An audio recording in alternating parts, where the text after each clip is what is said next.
ఏలకు బాలిక దూసుకొచ్చావే ఇలాగా ఎన్నాళ్ళు దాస్తా ఇంకా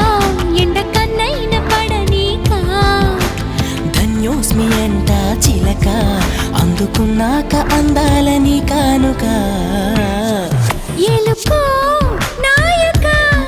రాసి ఇచ్చానా ఇలాగా ఏలకు బాలిక